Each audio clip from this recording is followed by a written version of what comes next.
not even going to do a real intro on this. We're back. We're jumping right in. We're jumping right in. It's been a minute. Yeah, some things have happened. And it felt like it might be a good idea to talk about them. And I feel like I knew when we said, yeah, we're done with the podcast, that things like this may come up.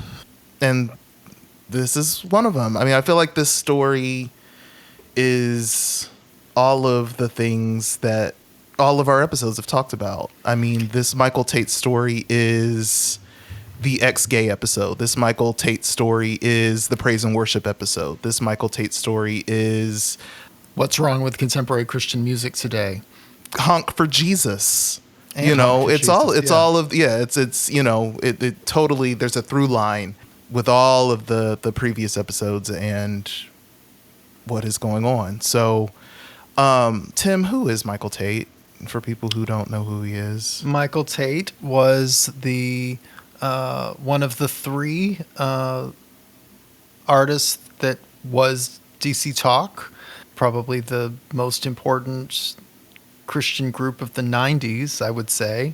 And then when DC Talk dissolved, he did a couple solo records, maintained his notoriety, but ended up joining the Newsboys, which were, a pretty big group already. And then when he joined the group, they had another wave. That's probably the best way to say it. And I mean, they are now one of the longest lasting groups. I mean, 1985 they began. And so it's a 40-year, probably the longest running Christian band ever. It's my guess. I mean, of all the bands that emerged in that era, they're the last folks that were standing until this. So I was never a Newsboys person. Slogany. It was too slogany. It always was too slogany. Go ahead. Sorry. Yeah. I also was never a DC Talk person. I think you were, right? You liked DC Talk. I liked Toby Mac. There were some things I liked that Toby did solo, but I hated all the hip hop stuff. I thought the Jesus Freak was a really interesting record and a smart musical move. Fan, not so much. I thought it was a good record. It was a good record. Everything prior to that, I mean, I saw them before their first record came out. That was the first time I saw them. And I was a kid. I had to have been 12. And I just remember thinking, they're going to be huge, because I knew it was that bottom shelf. Even at 12, I knew it was that bottom shelf stuff that people really go for. And it was just a right moment for a group like that to emerge. I mean, it was the BB and CC era. And so to have an interracial hip-hop rock fusion kind of group was a very smart move. They were from Liberty University, and which also lets you know there was a certain political, theological standpoint that they held that would make an interracial hip-hop group acceptable to a world that was not open to an interracial hip-hop kind of thing. Yeah. And so that they broke through. Anytime you see people like this break through and you think, oh my God, it's so progressive, you should look at where they come from and understand their grounding, because it might help you understand why they're being accepted. Yeah. So flash forward, news broke last week. I don't know when this episode that we're recording right now is going to air, but as of our recording in this moment, the news broke last Thursday. JulieRoys.com, CCM headliner Michael Tait, accused of sexual assault, grooming, and substance abuse dating back to 2004.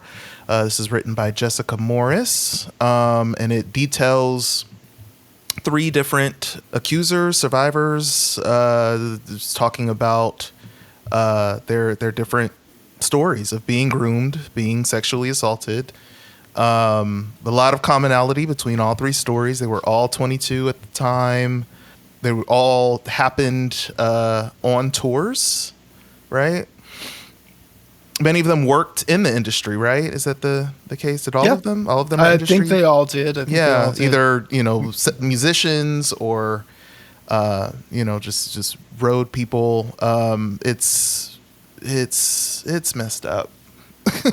The story's really messed up. But I saw somebody say on Blue Sky, and I thought this was humorous, if we can have a humorous moment in this situation, is that the stories about Michael Tait were part of the Nashville starter pack. That when you move here and you're part of this world, and it is absolutely true, because I moved here in 2001, and these were the first stories I was told. And I've seen multiple people talking about this story this past week, prefacing it with or adding a disclaimer or adding it after the fact of, and yes, I've known the stories, I've heard the rumors, like everybody has known the rumors, but the rumors are what are the rumors, right? Well, the rumors that I heard were not he's sexually assaulting people. The rumors were Michael Tait is gay. He's closeted. Those were the rumors. And so when you hear those stories from that perspective, if you're a broad thinking kind of person, there's a certain level of compassion that you do have until I felt that. I thought, bless his heart, that's challenging, yada, yada, yada, until he started doing the Republican thing. And I'm sure he did the Republican thing all along, but when he started publicly doing, I was like, oh, well, I ain't got nothing. Yeah. It's just... Yeah. And now to know that these experiences weren't even consensual just destroys it all the more. And on brand. Yeah. And I think the reason why I felt like we need to talk about this story is because of all of those additional caveats. It's like on one hand, you've got rumor mill about this, CCM person really big in the industry who's gay or who's closeted or whatever. And then on the other hand, you've got actually he is a sexual predator, which, in the evangelical world, they love to just conflate these things, to see all homosexual people as sexual deviants, as perverts, as predators anyway. And I think that also plays into the pathology of people who are closeted in that world and how they choose to go about, having sexual experiences if they choose to do that. And all that sex shame, is this a perversion? Is this an aberration cycle stuff that goes on because there's just no space for even seeing the possibility of homosexuality as something that can be consensual and loving and God honored and affirmed and, all that, and so even the outlet that this story has come through, and I do just want to touch on this because, I wasn't fully aware until I'd started, seeing the story pop up on Blue Sky and people just kind of saying, it's good that this story is coming to light. I hate the vessel that it's coming through.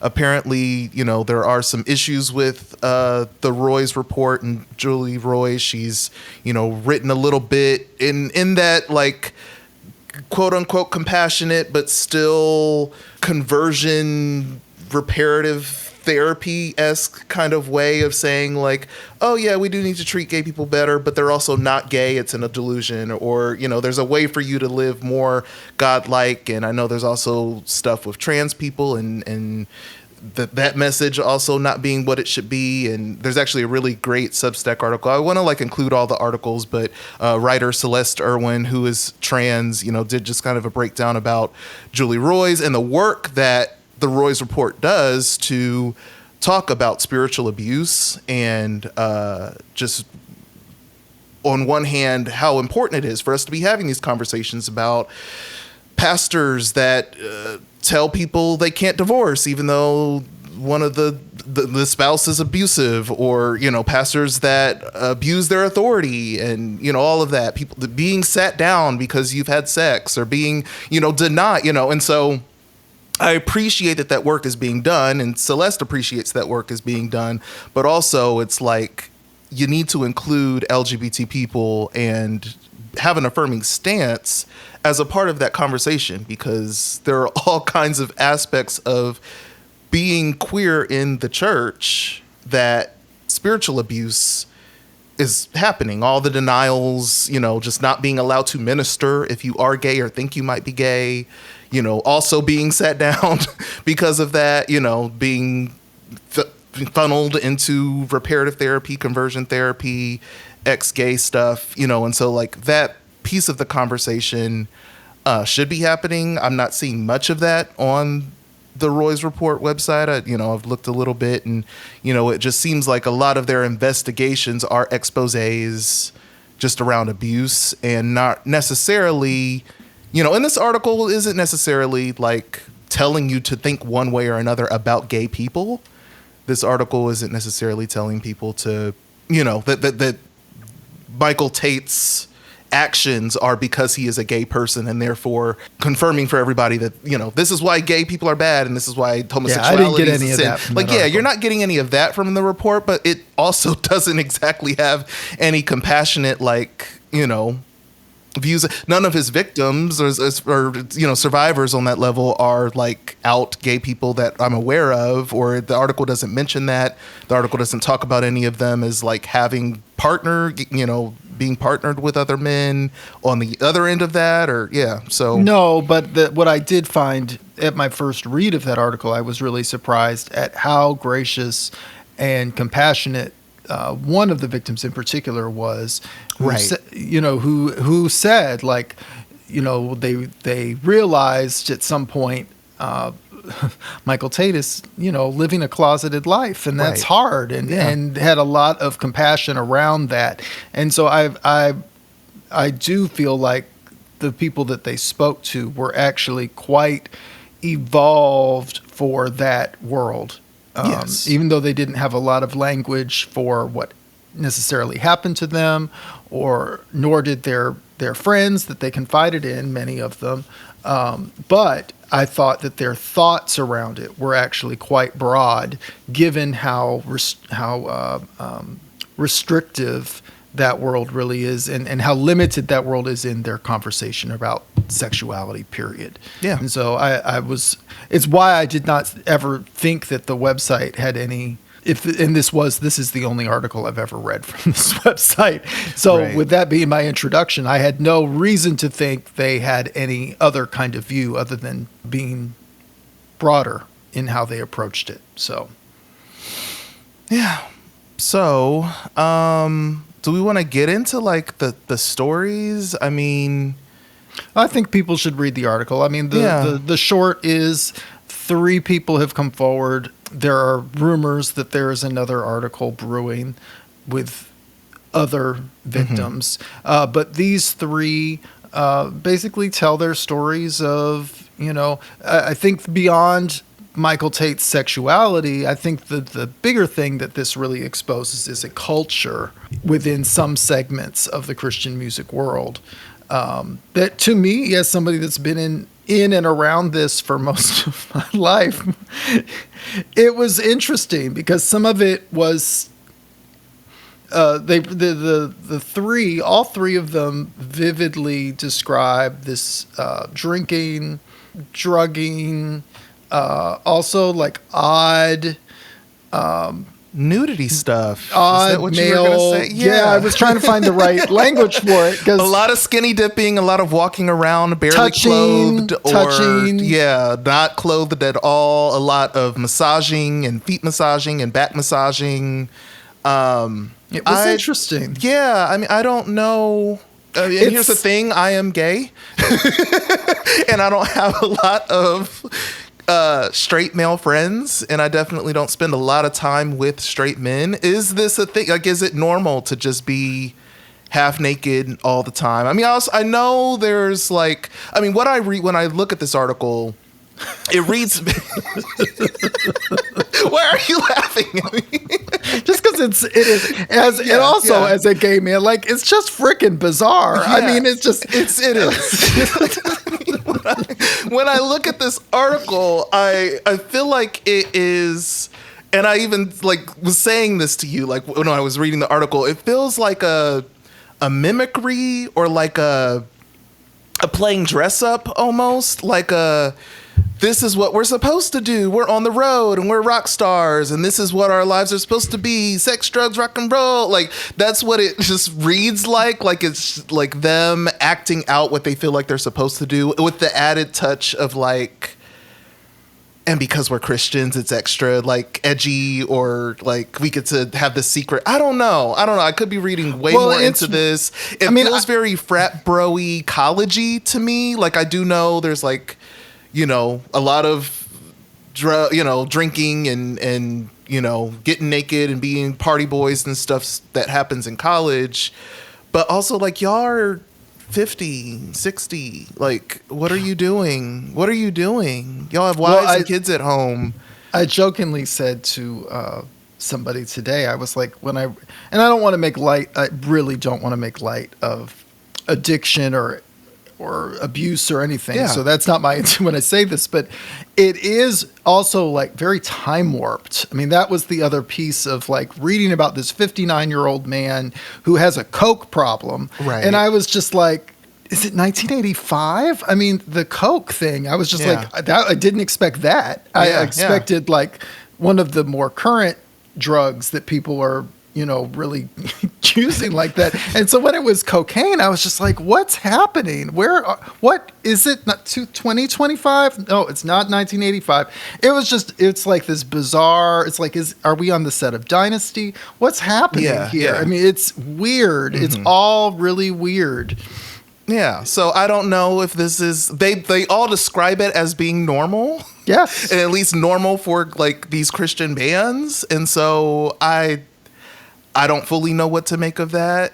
And like just the homoeroticism element of that, like, I guess if I am to take it at its word, if I am to really look at it as like, they're all telling the truth and they're all being honest and they're all very in touch with their sexualities. And if it wasn't that, you know, and so like, if I am to like be completely just looking at it in complete good faith, just go, wow, like that would allow someone who is, closeted or questioning or on that level a sexual predator and trying to hide the fact that they're a sexual predator, which is like all the way on the other end of the spectrum, to be able to take what's happening in homoerotically and really get off on that. Well, it reminds me of The Righteous Gemstones as well, because the whole storyline around the muscle men for Jesus and that odd commune they were living in together and their behavior with each other, it very much reminded me of that. Yeah. And this is like, you know, it's a weird piece of this business that, you know, I always suspected was going on. It's like, you know, you go to shows or you see things on TV with these artists and you go, something just feels a little weird with that. And then you feel crazy because you're like, well, yeah. I have nothing prompting me to think this is going on. And then you read something like this and you realize it is going on. That's why I felt it was there. Like, yeah. And not to say then we're jumping off a leap and we're then QAnoning and all of that stuff. But it is like this. It makes total sense to me. When I read this article, I was like, this is what I've always suspected was going on, and it is. Well, when you're in these spaces, and here we are, you know, Outlaws Evidence of the Unseen, this podcast is like from the point of view of people who are on the fringe, on the outside of all of this, peering in after having been in it. And just looking at it from a different vantage point. But I mean, you look at Christian television, you look at being in these spaces in conferences and, you know, at Christian concerts, you know, worship services, blah, blah, blah. And there's just so much sexual repression always happening that you're just privy to, and you become more privy to as you get older and, you know, get free and then look at all the people still in bondage. And it's just everywhere. You can read it on a lot of these men all the time. And so it is affirming to read the article and go, got it. Yeah, that totally makes sense that would be going on. And it's messed up and it's frustrating. The duplicity of it is what's really frustrating.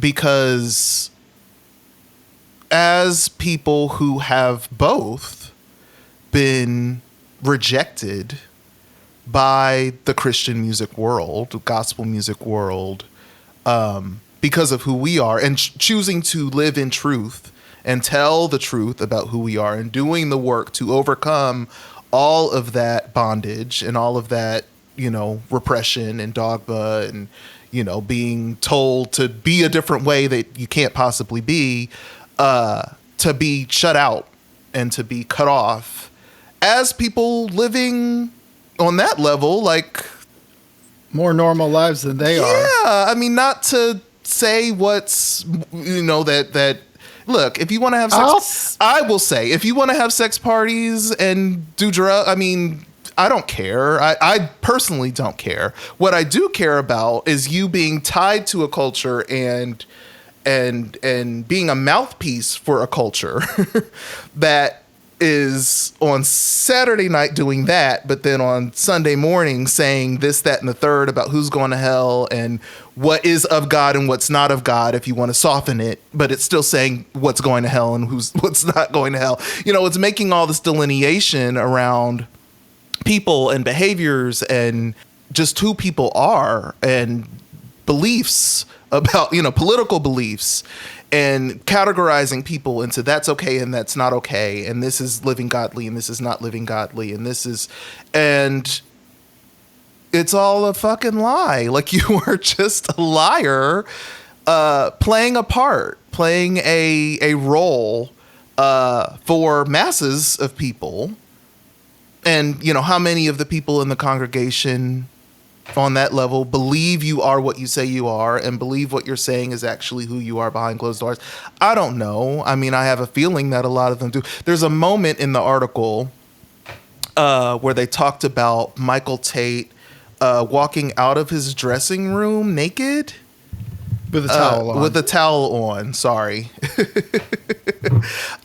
Here it is. Yeah, the band's manager came over to the trailer the guys were in, banged on the door, told them it was almost time to be on the stage. Soon the trailer door swung open, and standing there dressed only in a towel was Michael Tait.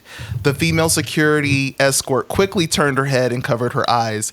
It said she closed her eyes. It didn't say anybody else turned their head and closed their eyes. So, I just saw that delineation of what I'm assuming a bunch of men, again, just seeing it as normal, normalizing it, not turning their head. And then you've got the female security escort, like doing what she was trained to do, the dogma that she was, told to believe about modesty and what's decent, and going, oh, that's not decent, and quickly turning her head, and so I just look at all of that, and that's the piece that's frustrating to me, that duplicity of, this is what we're the mouthpiece for. These are, I'm going to work in a system for a system that denies all these, on that level, queer people who are out that want to just live ultimately like heteronormative lives, get married, not be promiscuous or, have lots of sexual partners, not do drugs, none of that's even on the radar. I just want to live a godly life, quote unquote, and do my worship music, and also just have a same gender partner at home, and like that just being a no. Well, which you can do this quietly for decades. Which is why, yesterday he, as the CCM magazine article titled itself, Michael Tait Breaks Silence, My Confession. And I found this confession deeply troubling. And you can go to ccmmagazine.com and read the whole thing. The great part about this confession is that he owns what he did to these people. Right. He owns that. Rare. It's not one of those Eddie Long, they're all lying type confessions. Yeah. He doesn't get into contentious stuff about details that weren't right. He does make one little comment about, while I basically, there may be some details that I don't quite recall that way or whatever, that the root of it, he owns all of it, and says, I've hurt so many people in so many ways, this is a direct quote, and I will live with that shameful reality the rest of my life. I can only dream and pray for human forgiveness because I certainly don't deserve it. And he goes into dealing with When he quit the Newsboys at the top of the year, he went into I'm assuming a facility. He went to a treatment place to deal with his addiction. But what I was troubled by, and I guess I didn't expect him to make a statement at all. I really didn't. I just expected him to be quiet for a while. So the other thing that happens when people make statements this quickly is that there's not a lot of introspection. There's not time for introspection because what you're busy working on is your response, and you're not damage control. Yeah. PR. And so he basically just writes everything off to sinful behavior And drugs, ultimately, drugs. which I guess is, letting the sinful behavior in by doing the drugs, which first off, I just don't have a lot of time for. I will say, yes, drug abuse, certain drugs, abusing certain drugs impairs judgment. But I have a hard time with drug abuse impairing your judgment so much so that you are harming people, violating people, crossing lines in that way of consent. That doesn't work for me. Go ahead. And he's not ever. I mean, I also know that if drug abuse is at a certain level, there may be things you do not remember that you did, and so he's not even owning that. I mean, he's basically, based on this statement, it sounds like he has clear recall of what he did, and so on that level, I'm like, well, you weren't that incapacitated. Right. And so, but what I wanted to get to about this statement is that there's not any acknowledgement of his either orientation or attraction as being separate from his abusive behavior. And that deeply troubles me. It tells me a lot about where he went for treatment, where he went for help. Yep. And where he's been going on that level, if he's been talking to anybody. Yeah. And, ultimately what his hopes are in coming back from this. And so he very much, clung to the party line here. And he's very much now positioned to return and be like a Jackie Hill Perry. Yeah. I mean, that's really... He says he's stepping away from the public eye, but we know how these things go. We know he will very likely be right back. It may be a clamor, maybe. But yeah, there is also an opportunity given, the seeds he's planting with this statement, to just, do that. The Jackie Hill Perry thing, the ex-gay but not ex-gay thing, this weird limbo they're in now where they know there's certain things they can't really say in that way, but also still holding those sentiments and that doctrine, which is still, it's more of the same. It's more of the same, being in bondage, not being truthful, not viewing, the whole same-sex attraction thing, like it's this separate thing that it's like a diagnosis or something. It's the I won't say what were you gonna say? Now I'm curious. I'll cut it. What were you gonna say? It's the new DL. It's just another variation of the new DL. It's absolutely the new DL. Why did you feel like you couldn't say that? It's fine. Yeah, I guess because DL is a racialized term, maybe, which also, we haven't really said it, explicitly, but the racial optics of all of this is a piece of this. I mean... Well, it shows... Michael Tait is black, all of his victims are white. But it also shows you how a political affiliation or alignment will, in some cases, usurp the typical racial tropes. But I did get a text from somebody when this first broke, a friend of mine who's black, and he said, "I see they come in for Michael Tait," and I said, "Not this time." And also, come come on. I mean, one of the reasons I wasn't a DC Talk or a Newsboys person, to be quite honest, is I heard the little samples and what they would play in the Christian bookstore. Oh, that's that white shit. Like, for me, it was white. It was not like the gospel music I liked, the contemporary gospel that I liked even. Like, I could do Anointed. I was not doing DC Talk. Like, that was just another step in just like where I was musically and what I was interested in. It wasn't it. And I know like most people who are black gospel fans, but not like Christian music across the board fans, probably don't even know his name. If I'm being honest. Yeah. No. And this generation only knows him from the Newsboys. They don't know nothing about DC Talk. I mean, he's crossed like 3 generations. So they're trying to OJ Michael Tait now. Is that what they're doing? Well, ultimately, right. But when you look at how the fans are responding to this, it's mournful. I saw a post from a Christian artist this morning that was telling people to forgive, and here's the challenge. Yeah. Here's the thing. Yeah. It's like, yes, forgiveness is a real message. Yes. But why are y'all willing to forgive? Because really the problem isn't even Michael. I mean, it is, but it's beyond Michael Tait. That's the better way to say it. It's beyond Michael Tait because it exposes the hypocrisy of who this business, who the church is willing to forgive and who they are not, and how the optics of each situation have to be so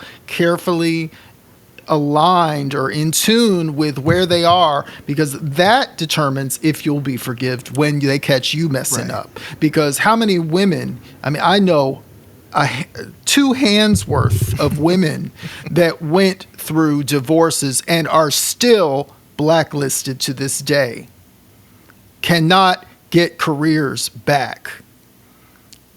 Sandy Patty, on that level, never returned to where she was prior to her divorce. Yeah. I mean, I could name after name. Just go to God's Music Is My Life and you'll see the features on many of them, because there's no forgiveness for them. On that level, there was no forgiveness for Michael English. Why, I'm not quite sure, but he didn't get forgiveness. That was just like the worst thing they thought had ever happened. And Michael English didn't sexually assault anybody. Yeah, I mean, period, the way the church, the way Christian culture conflates kinds of sin with kinds of wrongful, the things it calls wrongful behavior, the things it sees as bad, and there's like no real tier system that's also consistent. And so, well, I was going to say, because he may be the only one with man on man stuff going on, that they just are willing to just like slide right past. Now, I have heard that radio stations, the majority of Christian radio stations and the major chains, have pulled Newsboys music from their rotations. So that's happening. So it's also interesting to me, all the screaming that this culture does about canceling, but they're also really good at canceling. And I'm not saying that I want to hear Michael Tait on the radio, but I am saying, given that y'all are so willing to forgive, why are the ears too fragile to hear the music, if that's the case? Just stick your whole chest into it. Lean all the way into it. Because as far as we know, the news, like the rest of the band, says they didn't know that this was going on. Yeah, all the session musicians and producers and engineers and everybody else who makes up the music, as far as we know, had nothing to do with it. That could change, as more details come out. But yeah, as far as we know, it's not Michael Tait as artist, it's the Newsboys as artist. So yeah, that is interesting that they're pulling the music. Which they did. I mean, that's the historic thing they love to do. Yeah. They love to snatch you off the radio. Well, they snatched Morgan Wallen, however you say his name, off the radio, and he's, back on. So you never know. And again, I'm not mourning that he's not being played. I'm just saying that the ways that the Christian music industry and the church handles these issues, they're so inconsistent. And seemingly men get forgiven much faster than women. gay men usually don't even get a chance to be exposed. They just get run out before it even happens. I mean, I look at the stories I've been told of men who were gay in this business, and they just disappear. They make one record and you never see them again. And you don't ever hear where they went or why they went away or anything like that. So this is a rare, it is a once in a lifetime kind of moment, in terms of what their scandals have been. Yeah. Yeah. And I think what saddens me most about this whole situation, and another reason why I wanted to do a special episode just to, throw out there impromptu, is that I really lament where that world is as it gets smaller, as people like us leave, as people like B. Slade leave and choose to do a very different thing in how they talk about their sexuality when it comes up, or, whatever. There's just no voice that I'm seeing in that world trying to offer any different perspective to people who might be questioning or closeted or just looking for some way out, some way to think differently about what they believe about God and what they believe about themselves and what they're worthy of, and what aspects of them need to change and don't, and what's sinful and what's not sinful. And, just as that universe gets smaller and more conservative and more isolated and less interested in crossing over and less interested in being universal and less interested in, on that level, being affirming, it makes me sad for the teenaged 20-something-year-old questioning kid in evangelical spaces, watching this story go down, seeing Michael Tait's statement, seeing, I'm sure, or hearing how all the other Christian conservatives are talking about this and what they're choosing to lambaste, and the framing of it as a gay issue or as another reason why, being queer is not okay. And that saddens me. That a pathway for people to see this story and maybe come out of it more whole is probably less so than it was. I had a conversation with somebody about it this morning, and I was saying to them, hey, did you see Michael Tait's statement? And they said, yes, I just feel very sad. And I said, well, I have sadness around it. I said, because when these things happen, I keep hoping that it will be a different conversation the next time. Yeah. And it is not. It's just complete avoidance of the conversation. And I am clearer now that it's why our presence in the world is important, why a Big Slade is important, why a Ray Curenton is important. It's why a Billy Porter is important, even as someone who's just not even connected to that world, but grew up in it, and sounds like it still. Sounds like it, and still, and that's where where I was going with that was that we are believers, and that may be expressed. So I called my album that, yeah. Yes, and the older I get, the more of a believer I am. Because I'm clear that we really are like I hate using this word because it's such a church people word. It's a remnant. I knew you were going to say that one. I hate it. I knew that was the one you were going to say. I hate it. But we are, because what I hold to, what I cling to, it's why I'm having a testimony service for my 50th birthday this year. It's what I experienced from Christian music is what has carried me my entire life. And I care deeply about it. And I am grieved by what it is. And I am grateful that I am involved in this small way that I am, because the legacy component of that music still matters. And I still believe it can change people's lives in the ways it changed mine. I mean, it made me who I am. And So when they reject me, I'm very clear that when they reject me and who I am, they also reject what it used to be, because they know, and we've said this in some of the other episodes, they know what that music was capable of creating. It's just why they had to stop it. And Michael Tait and DC Talk were a part of the group moving the old folks out of the way. And so it's why everything, you had DC Talk, you had Carmen, you had Newsboys, you had all these slogan-y groups selling us commercials, and all of the artists were going away and living their lives. And that was a gift to them to be able to become free from that world in the way they were attached to it. But it was a slight to all of us that had developed relationships with their music and depended on their point of view and the ways they were living and seeing the world. And that's what Christian music is missing today. It is missing any kind of human reality. And they're living in a myth. They are living in a false reality. And it's why these things shatter them so. Yeah. Because when their reality and their fantasy clash, right. You get a Michael Tait. Yeah. That's because that's all that illusion can create, is that. Yep.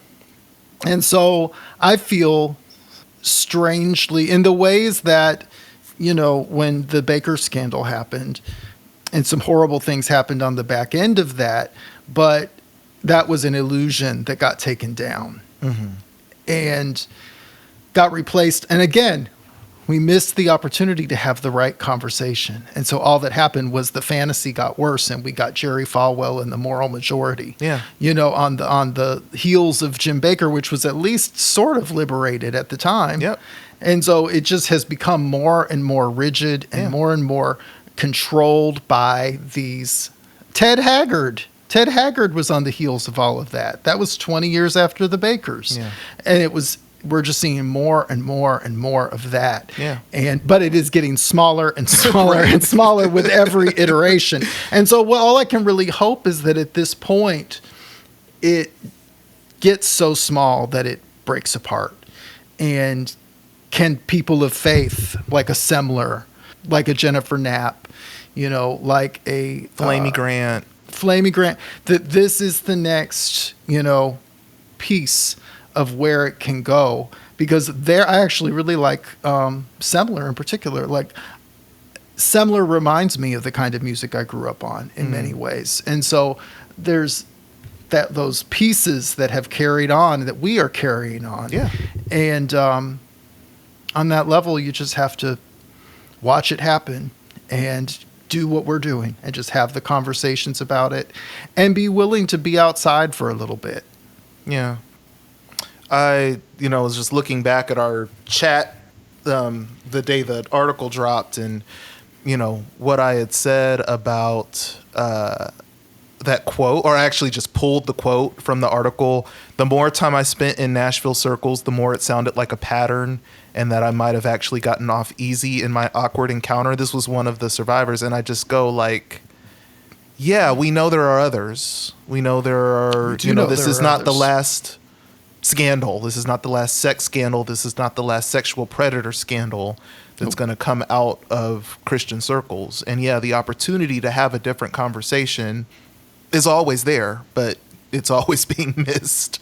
And a huge piece of that is, I think, just the ways that the nature of God and the nature of being a good Christian is held up. This personal thing that's very you and your relationship with God, and it's about you, and are you doing the work that you're doing to be closer to God, and it's all this me stuff, and it has nothing to do with the interpersonal, has nothing to do with how we might treat others, even though that's actually a part of the golden rule. And that piece of it that would actually help us maybe pull apart this sin, talk all the sin stuff, and just make it about like, well, are we treating people well and honoring and respecting them and their integrity? Or are we doing things that are harmful and abusive? Like, that's the piece that is always removed, especially the higher up you go and the more conservative you go. That just stops the conversation dead. Yeah. And keeps it from being. But yeah, I mean, I'm sure this is not the last one that last big one that I'm gonna see happen in my lifetime. No. And, a lot of the old people that still survive as gatekeepers, they're going to be dying off soon. And I think that people are going to be a little surprised at how that might emancipate some of the people that are younger gatekeepers, because I think when people get to know who the younger gatekeepers really are, they're going to be a little surprised. Yeah. Yeah. And that's all I'll say about that. Yeah, I think the other thing that I had said in the thread, was just talking about the duplicity again, but like specifically what the brand is in that world and all of that just being packaging. I think a lot of people's bubbles are being bursted right now. Their perception of who people are, and believing what they said, especially what they've said on stage, what they've said on record. Because they got a image. They got a image, yeah. And we all know ain't really true. We know it ain't really true. And I think a lot of people are realizing that it's not true. And I'm sorry. I'm sorry if that's a hurt to your faith or to your trust. But I likened it to a uniform worn for work. They just put on the costume of it and do what they have to do for the gig of it. And I think we are seeing that play out. Certainly is what is being described in this article, is saying what needs to be said to sell records, amass people, and make a lot of money. And it's amazing to see who ends up making the lot of money in a business that does not have a lot of money these days. Yeah. And so it's also interesting to see that, and that these are the things, though, people, and this is why I can never get too upset at the people that rise to the top, because I realize there is an audience that craves this and desires to be, bottom shelf. They desire to be the bare minimum, and these people make them feel special. Well, it's a mutual buy-in. It's like the audience are bought into a certain thing, and then they read that on them, and they go, "Yep, they're bought in." They're, and then the artist buys in too, and basically signs over ever being more creative, ever thinking differently, ever being politically interested in something else, and we're just going to keep selling this culture back to each other. And when you go back to like my era, when you go back to the 80s and you read these interviews with these people, these artists that I grew up on, you'd be continually shocked at the stuff they said that caused controversy. And, it made people think, and they weren't being provocative for the sake of being provocative, but they were being engaged humans in the world, and that is just not tolerated there anymore. Yeah. And it's going to be again. I'm still determined that that's going to be the case. It's going to change because it has to change. Yeah. Because things rise and they fall, and then they have to rise again. And so we're just in a horrible, long fall. I feel like I've been watching the fall for 40 of my 50 years on Earth. I mean, I've been watching this. It started with the Bakers. That's when it just went. Actually, it started with Reagan. And then 45 of my 50 years. It's been the long, hard crash. Yeah. And, the people I watched emerge are now in their last days. And so I am hopeful at what comes on the other side of those windows of opportunity opening up as people transition, and a new circle of creativity and power can emerge. So sorry to Michael Tait. Yeah. I know we often end, well, at least in the past, we've ended the show like talking about the imagined outlaw version of that story. Oh, I can tell you right off the top of my head what I wish it was. Yeah. That DC Talk had ended with them all telling their collective truths at that time. Yeah. And I think it would have had three men with three very different trajectories, and they could have used that platform. Yeah. Because they really were the last group that really had that kind of platform. Yeah. To effect some real change in the business and in the church. I mean, they could have changed, when you think about the fact that they were happening at the same time as Carlton Pearson was happening, the same time as Carlton Pearson was having his revelation. That's right. It could have been another opportunity to have a different conversation, huh? The Bakers, Carlton Pearson, B. Slade. Yeah, we could have done this then. Yeah. Go ahead. Sorry. No, and it just would have, those two things happening in concert with each other would have changed a lot. Yeah. And it could have been a major culture shift. And instead, it just was, that's not what happened. But it could have been. Yeah. And that's what I like to think could have been. Yeah. I think there's a few elements here because we've got the non-consensual stuff, which, I do wonder. I know a lot of times people that do that because it's learned behavior. And so you do have to wonder, Would he have ended up here? what did he experience that may have, taught him that was something you can do if you have a little too much to drink or do a little bit too many drugs or whatever. And it's its own unlearning process. But yeah, there is also just the part of, I am going to call it DL or when sexual regression becomes pathology and the ways that acts itself out in ways that only harm you and the people that come into your space. And yeah, I think the alternate version of that is unraveling sexuality, same-sex attraction from this concept of sin, wanting to be sexual as a person, unraveling that from the conception of sin, and living in truth and recognizing that you can be a sexual person, a homosexual person, and be a person of integrity. And be a person who still loves God, and be a person who is doing ministry, if that's what you want to do, but doing it consensually, doing it with other people who want to do that with you, doing it with people who aren't in their 20s when you're in your late 50s. Yeah, I think there's a number of pieces there, just to unravel sexuality as something that has to involve abuse and power dynamic issues and harm. Yeah. And it actually having joy, and it actually having mutual respect and mutual attraction. Having love. So, that's all I've got for Michael Tait. And we want to round it up talking about what we've been doing since the last podcast.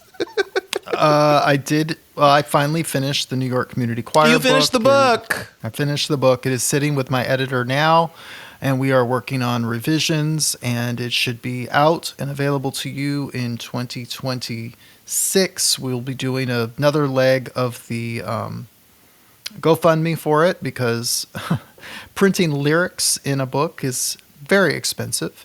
And the licensing. So I'll be raising some funds for that and doing some special options.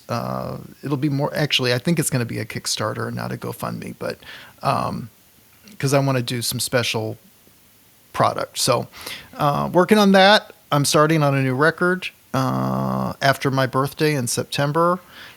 And been doing a lot of collaboration with Malik Kashad TV. We just finished an incredible piece on Angela Prim. And you can stop by Malik Kashad TV on YouTube and check that out. You can follow me, godsmusicismylife.substack.com. Subscribe for a free weekly newsletter and about this music. Yeah. So what about you? What about me? What do I have going on? I've got a record coming out in September.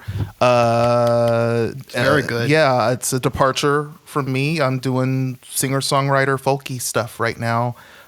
which is something I've always wanted to do, but have always kind of felt like I, was trying to appeal to this group or that group or make that happen or fulfill a promise to myself, my 12-year-old self. And I didn't have any of that stuff this time. I could just make the record I wanted to make, which is awesome. So looking forward to dropping that. We've got a couple singles out already. You can go to raycurrington.com. You'll see the links to the smart links for, where you can stream those songs. That's really just consuming my life right now, is just trying to shift genres and find a new audience in this world. But the reception has been nice, which is nice. It's a pretty chill space to be. I'm liking the indie folk world. So more to come. And I'm excited to be sharing an album so quickly after the last one. And Wonderful. You can, of course, follow me, Ray Currington, on all things. If you go to raycurrington.com, you'll see all of my social media and follow me there. All right, y'all. Until the next scandal. Yeah, until the next big news story that makes us feel compelled to take a second. Take care.